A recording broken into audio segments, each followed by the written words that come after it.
Welcome to the Investing Mastermind Podcast. I'm Michelle Markey. And I'm Sina Lundholt. And today we're going to talk about a very new, exciting app that a lot of people have been talking about this July 2023 that just came out on July 5th called Threads, the Twitter killer, as they say, from Instagram or Mark Zuckerberg.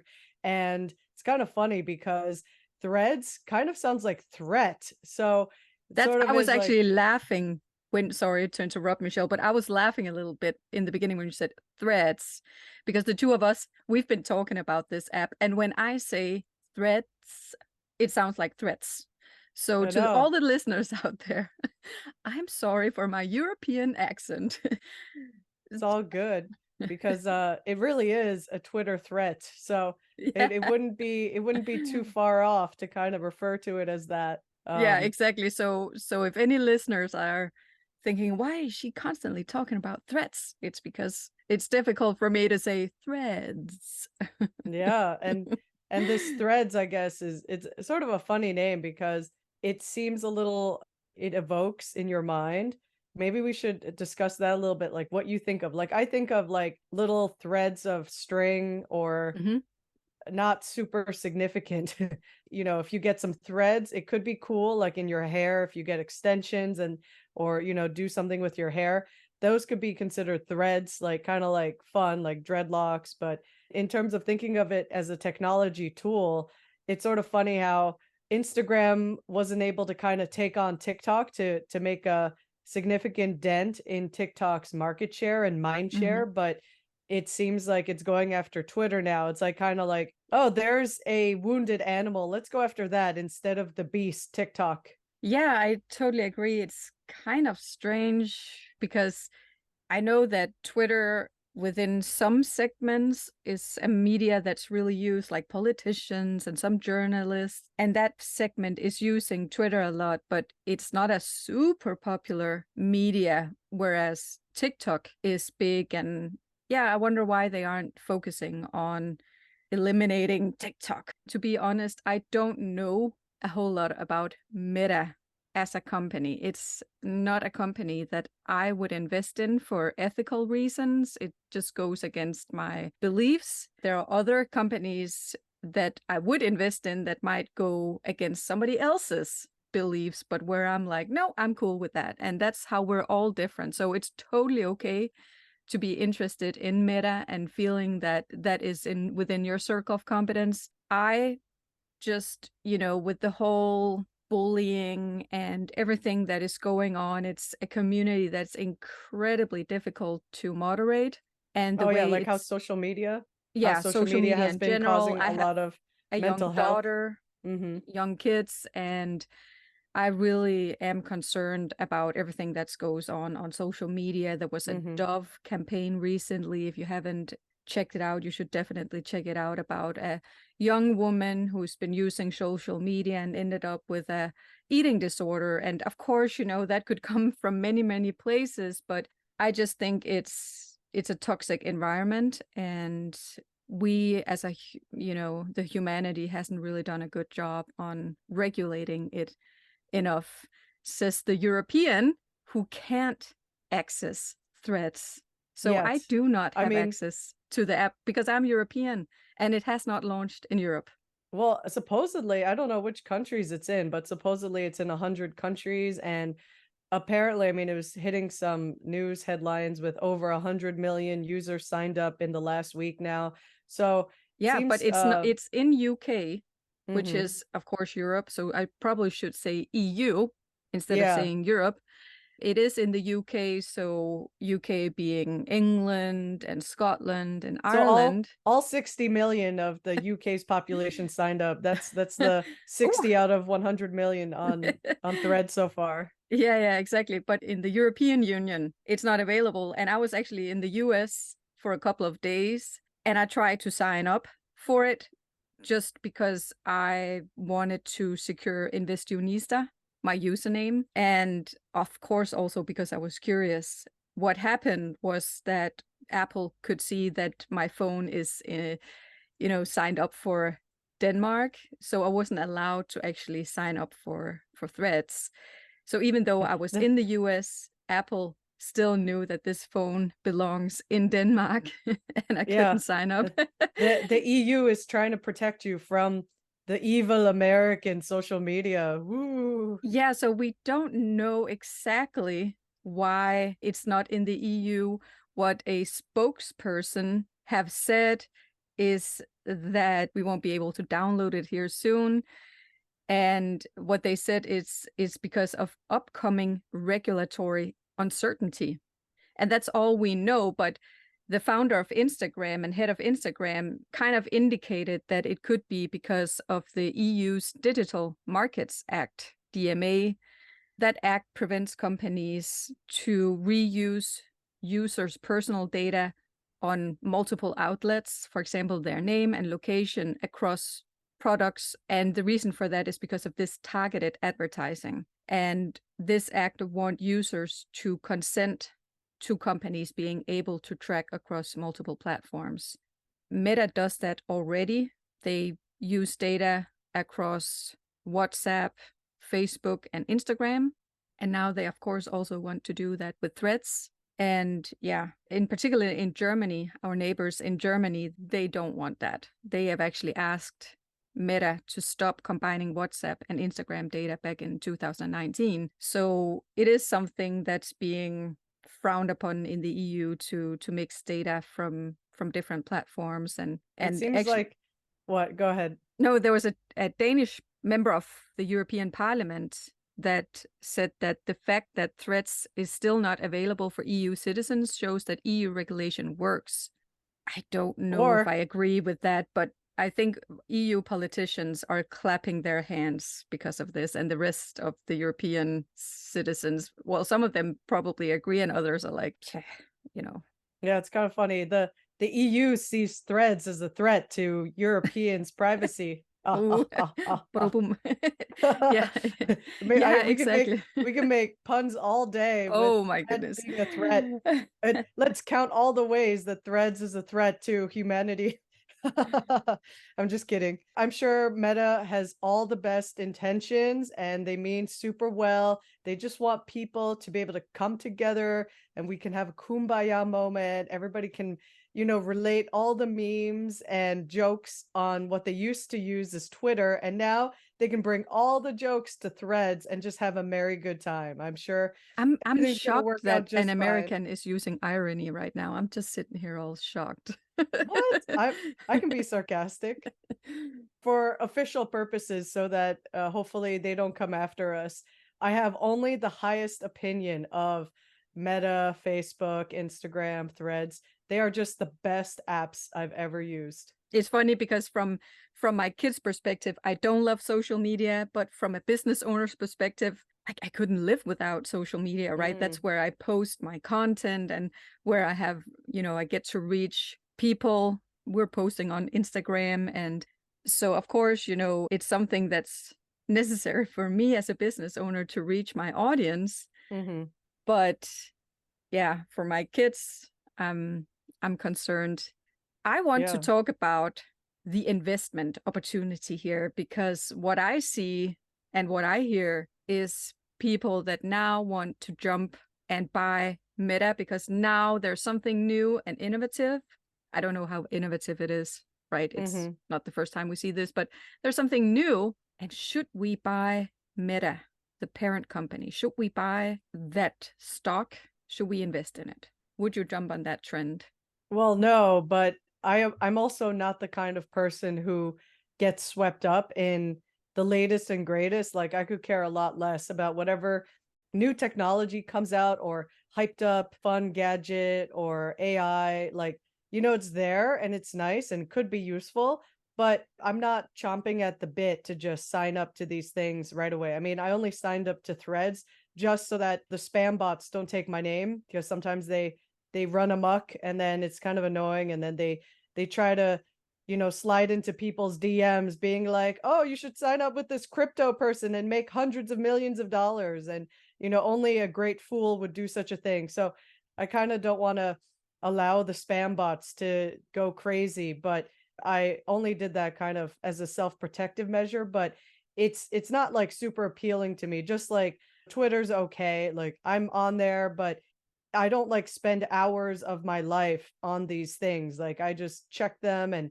they, they're just another social media thing. So I'm not sure if this makes Meta all that much more competitive as a company. I know that it's run up 3 times from where it was at its low in November 2022.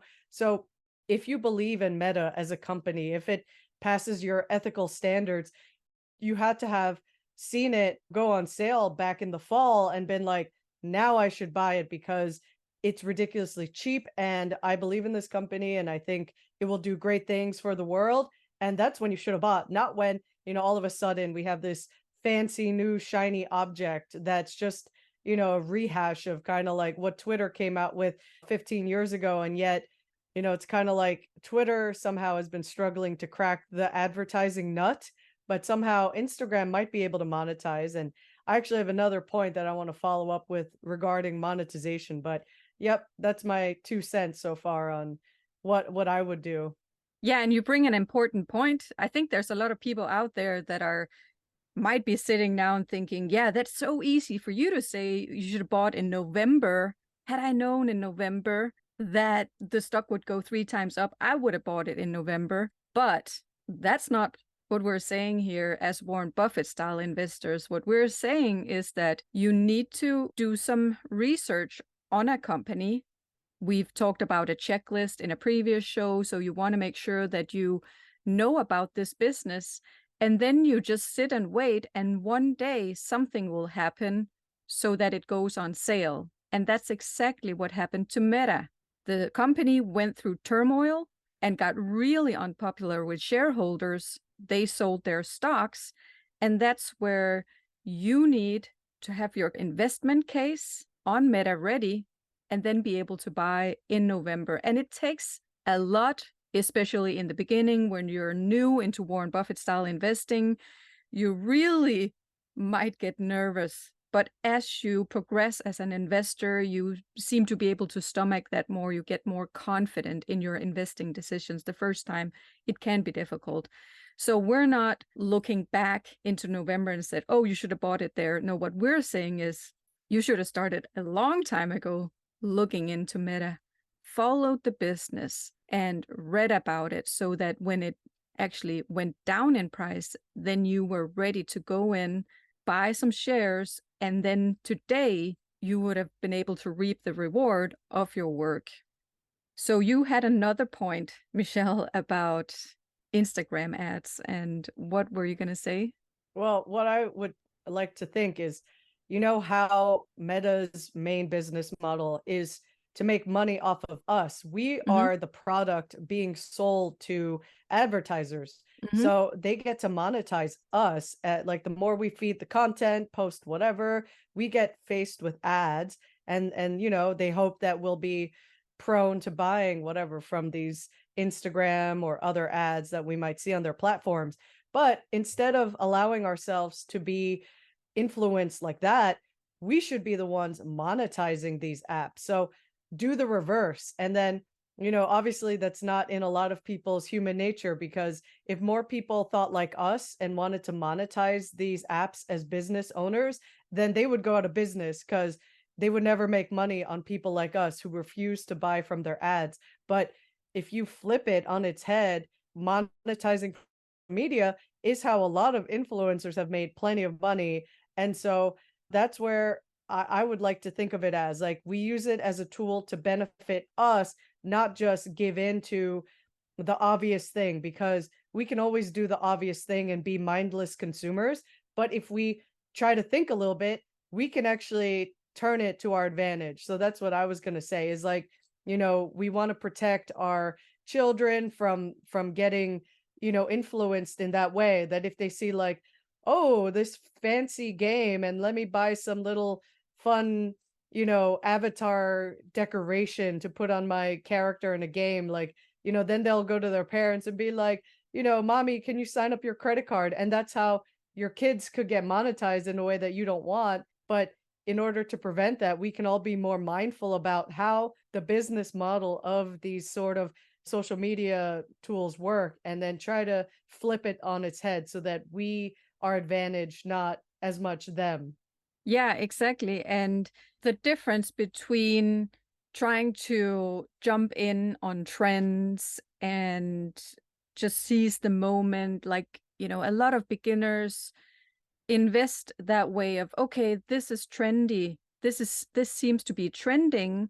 So that means that the stock price goes up, and there seems to be a consensus that that's the way to invest, at least with individual investors. But there's no professionals that does it like that. Just, we think this will be trendy. No, there's usually some models behind what they believe is trendy. I'm sure there's some hedge fund out there that just jumps on meme stocks and things like that. You absolutely can find that out there. But a lot of the pros, they have different kinds of models about what will be trendy. They look at, inflation and demand around the world and things like that to look at what is going to be trendy, and not after the wave. Now Meta is launching something, it's already launched, and now we jump on it. And if you start looking into a business, then you might actually be able to see what they're working on. Some businesses keep it a secret what they are working on, but they might in their annual report kind of indicate that something is coming out or they're working on different things. And I think as Warren Buffett style investors, then you start understanding, okay, they're actually working on something really interesting and innovative. And that's why I want to invest in this business, because I think that in the future that would add to their advertising revenue. So it is so incredibly important to have a strategy as a beginner investor. Your strategy could be to jump on trends right after the wave, and then you kind of need to set up your own systems for that. But in my opinion, the Warren Buffett strategy, it just creates more certainty for you instead of this guessing and hoping and speculating if something will go up. Yeah, and actually, if you are a Warren Buffett style investor, you could care a lot less about trends. You want to focus on underlying business fundamentals and the economics of the business. Like if something like Google, it's been hit pretty hard and it still hasn't recovered that much, unlike a bunch of other big tech. So the irony is something like Facebook, or I like to still call it Facebook, Meta, like Meta just sounds silly. But in my opinion, I'm like, I know it's trying to be all cool with the metaverse, and then people are like, not buying it. And so anyway, Facebook seems to have recovered in the stock market's point of view, where, even though they got a little bit dented by TikTok and other social media threats, but like they were still able to recover enough that investors still believe in it quite considerably. But Google, in contrast, or Alphabet, they have been still struggling. So it's kind of interesting how the market doesn't believe that the business fundamentals of Google have recovered enough. Like the threat of, say, AI searches like Chat GPT and others are still significant to maybe Google's business model, in spite of Google being like, oh yeah, we're coming out with Bard and we use AI to prevent money laundering fraud.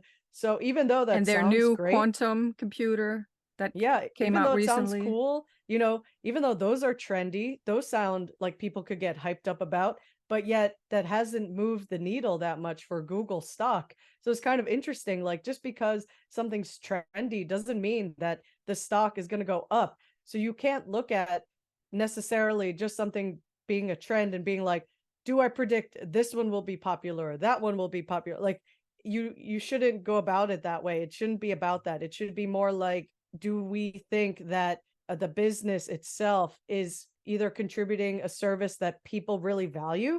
Is it a net benefit to society? What is the earnings potential of this business product that this business is working on? So you see, I'm trying to reiterate business and economics and fundamentals as much as possible, because that's what we should focus on, not whether something is really popular and, kind of has the cool factor for now. If you're listening and thought about buying Meta because of the new Thread app, then please do your due diligence, go in and read something about Meta. Maybe go in and Also see if you can do some valuation of the business and see the stock price right now, how is it overpriced? Is it a good price and things like that. It's definitely a good idea to study the business before buying it, just like you would look into some specifications before you buy a washing machine. Right. Just because Meta came out with this Threads app, what makes it think it can actually monetize in a way that Twitter couldn't? So, Twitter's been at this for probably over 15 years. And why have they been struggling so much? And what makes Mark Zuckerberg think he has the secret sauce to crack the advertising nut? So, it kind of makes one wonder, how is the Zuckerberg chipmunk going to get its nut? Like, kind of makes me wonder, what are they trying to do? And maybe that is the secret sauce. Maybe the EU is onto something by being like, oh, you shouldn't mix and combine all of the data from WhatsApp and Instagram and now Threads, and make this wonderful concoction for advertisers to delight upon. So maybe that's part of the business model that the EU is sniffing out.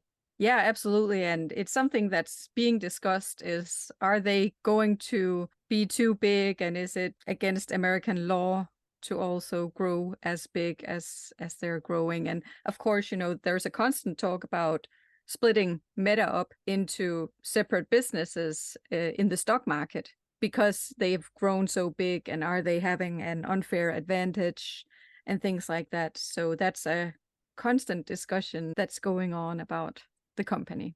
So we're coming to an end of the show. It was great to talk about something new and fresh and innovative.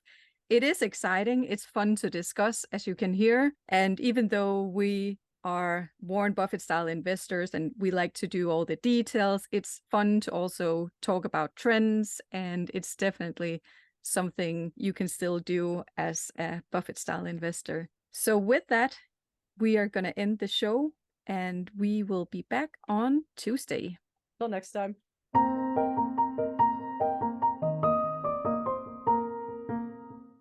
If you enjoyed the show and found the content informational, we would be super grateful if you would leave us a review and follow us wherever you get your podcasts so you automatically get new episodes in your feed. We publish a new show every Tuesday. The contents of the Investing Mastermind podcast are for educational, informational, and entertainment purposes only. None of this is investing advice, and if you need help in your personal situation, please consult with a professional.